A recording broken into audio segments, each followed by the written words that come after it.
China Russia okay. మధ్యలో involve అయినట్టు ఏమైనా అనిపిస్తుందా? అలానే అనిపిస్తోందండి. మనం చూసాం కదా.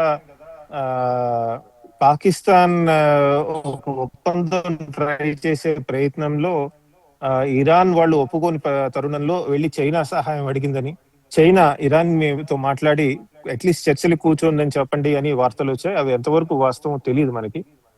ఎందుకంటే నిజంగా చూస్తే కనుక పాకిస్తాన్ కంటే చైనా మీద, ఇరాన్ మీద ఇన్ఫ్లుయెన్స్ చైనాకే చాలా ఎక్కువ ఉంది. ఎందుకంటే చైనా ఐక్యరాజ్య భద్రతా మండలిలో సభ్యత్వం ఉంది చైనాకి. అంతేకాదు చైనా ఇరాన్ మధ్య ఆర్థిక సంబంధాలు చాలా బాగున్నాయి. దాదాపు 70% కంటే పైచిలుకు ఇరాన్ నుంచి వెళ్లే ఆయిల్ ఏదైతే ఉందో శాంక్షన్స్ వల్ల అది చాలా వరకు చైనాకే వెళ్ళిందని వివిధ మార్గాల ద్వారా చాలా రిపోర్ట్స్ ఉన్నాయి.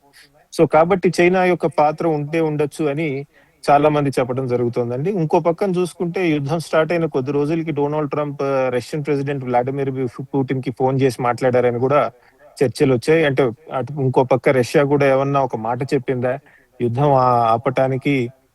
ఇరాన్ అట్లీస్ట్ మీకున్న గ్రీవెన్సెస్ ఏవైతే ఉన్నాయో, మీకు ఏవైతే కంప్లైంట్స్ ఉన్నాయో అవి వాస్తవం అయినప్పటికీ మీరు కొద్దిగా అమెరికన్స్ తో కూర్చొని చర్చించండి అని రష్యా ఏమన్నా చెప్పిందా మనకు తెలియదు. ఇంకో పాత్ర కూడా మనం చూస్తున్నామండి. ఈ యుద్ధ విరామ సమయంలో చైనా పెద్ద ఎత్తున కొన్ని ఎయిర్ డిఫెన్స్, అంటే విమానాలు కూల్చేయటానికి, వస్తున్న క్షిపణులను కూల్చేయటానికి వాడేటువంటి పరికరాలు, ఎయిర్ డిఫెన్స్ మెకానిజమ్స్ ఏవైతే ఉన్నాయో అవి ఇరాన్ కి ఇవ్వబోతోంది అని చాలా వార్తలు వచ్చాయి. దానికి ప్రతిస్పందిస్తూ మనం చూసాం డొనాల్డ్ ట్రంప్ ఏమన్నారంటే అటువంటి చర్యలు చైనా తీసుకుంటే చైనాకే మంచిది కాదు అని పేర్కొనడం జరిగిందండి. సో రష్యా చైనా విషయాలకు వస్తే కనుక వాటి పాత్ర రెండు విధాలుగా వస్తుందండి. ఒకటి, శాంతి చర్చల్లో వాటి ఎంత పాత్ర పోషిస్తున్నారు, ఒకవేళ శాంతి చర్చలు విఫలమైతే ఇరాన్ ని బలోపేతం చేయటంలో ఈ రెండు దేశాలు ఎంత పాత్ర పోషిస్తున్నారు అనే దాని మీద కూడా చర్చ నడిచిందండి. చాలా అద్భుతంగా వివరించారండి. అయితే ఈ సీజ్ ఫైర్ని ఎవరికి వారు బలోపేతం చేసుకోవడానికి ఉపయోగిస్తున్నారేమో అని ఒక చిన్న డౌట్ కూడా ఉంది. ఇరాన్ తన ఆయుధ సంపత్తిని పెంచుకోవడానికి, ఈ యుద్ధాన్ని ఇంప్రూవ్ అయితే ఎదుర్కోవడానికి సిద్ధపడుతున్నట్టుగా కనిపిస్తుంది మీరు చెప్తున్న మాటలను బట్టి చూస్తే. మరోవైపు అమెరికా అధ్యక్షుడు ట్రంప్ కూడా కొన్ని ట్వీట్లు చేస్తూ ఈరోజు కొంచెం సందడి చేశారు. మీకు ఆ ట్వీట్ల అంతరార్థం ఏమనిపిస్తుంది? డొనాల్డ్ ట్రంప్ చేసిన ట్వీట్స్ కనుక చూసినట్టయితే, అంటే ఫస్ట్ ఈ సీజ్ ఫైర్ అగ్రిమెంట్ ఏదైతే ఉందో దీన్ని వాడుకొని ఏమన్నా సమకూర్చుకుంటున్నారా, కావలసిన ఆయుధాలు అన్న దాని మీద కూడా చాలా చర్చ నడుస్తోందండి.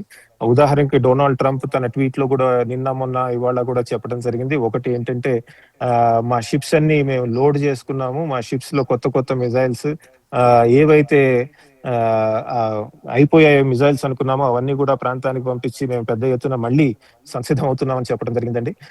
ఇరానియన్స్ అలాంటివి చేస్తున్నామని వాళ్ళు చెప్పకపోయినా చాలా రిపోర్ట్స్ వచ్చేది ఏంటంటే ఈ ఈ రోజుకి ఇరాన్ దగ్గర ఈ క్షిపణిది తయారు చేసే ఫ్యాక్టరీస్ కానివ్వండి లేదా డ్రోన్స్ కానివ్వండి అవి పెద్ద ఎత్తున ఉన్నాయి. తొందరగా అవన్నీ తయారు చేసుకునే కెపాసిటీ ఇరాన్ కి ఇంకా ఉంది అని అమెరికన్ న్యూస్ పేపర్సే చెప్పడం జరుగుతోందండి. ఇంత పెద్ద ఎత్తున దాడులు చేసిన తర్వాత కూడా ఇరాన్ దగ్గర ఇటువంటి ఆయుధ సామాగ్రి తయారు చేసుకునే కెపాసిటీ, తర్వాత వాటిని దాచుకునే కెపాసిటీ చాలా ఉండటం వల్ల ఇరాన్ తొందరలోనే పుంజుకుంటుంది అన్న న్యూస్ వస్తుందండి. మరో పక్కన చూస్తే కనుక ఇటు అమెరికన్స్ కూడా ఇలానే చేసే పాసిబిలిటీస్ ఉన్నాయని కూడా వస్తుంది. ఉదాహరణకి యుక్రెయిన్ నుంచి కొన్ని డ్రోన్స్ తీసుకొస్తారని వేరే చోట్ల నుంచి అవి కూడా నడుస్తుందండి వార్తలు.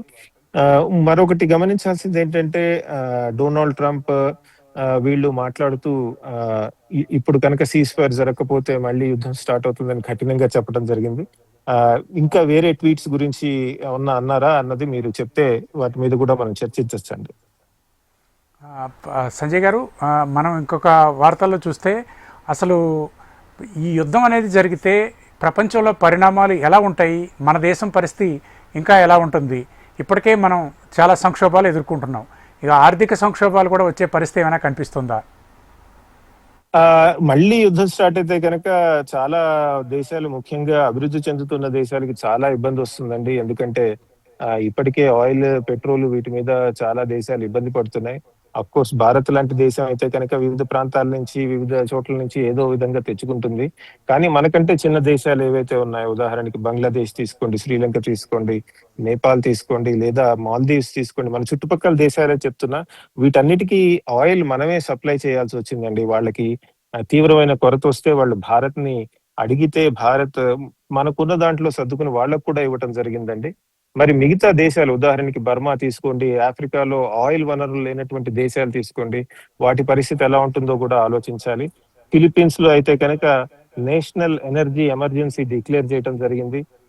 మరి థాయిలాండ్‌లోకి తీసుకున్నా చాలా ఇబ్బందులొస్తున్నాయని వింటున్నాం. మిగతా సౌత్ ఈస్ట్ ఏషియన్ కంట్రీస్‌లో కూడా చాలా ఇబ్బందులొస్తున్నాయి. మనకి తెలిసిందే జపాన్ కూడా చాలా వరకు మిడిల్ ఈస్ట్ నుంచి వచ్చే ఆయిల్ మీద ఆధారపడి ఉంటుంది. కొరియా కూడా అలానే ఉంది పరిస్థితి. సో కాబట్టి మళ్ళీ యుద్ధం వస్తే గనక ఈ ప్రాంతాలన్నీ ముఖ్యంగా చాలా ఇబ్బందులకు గురవుతాయి. అఫ్‌కోర్స్ అమెరికాకి తన సొంత ఆయిల్ రిసోర్సెస్ ఉండటం వల్ల ఇంత కొరత ఉండకపోవచ్చు కానీ, మిగతా ప్రాంతాల్లో కొరత రావటం వల్ల అక్కడ కూడా ఆయిల్ ప్రైసెస్ పెరుగుతున్నాయి. అంతేకాదు ప్రపంచ వాణిజ్యం దెబ్బతినేగా ఉందండి. ఎందుకంటే మనం చూస్తున్నాం వియత్నాంలో 10% ఎకనామిక్ గ్రోత్ రేట్ వస్తుంది.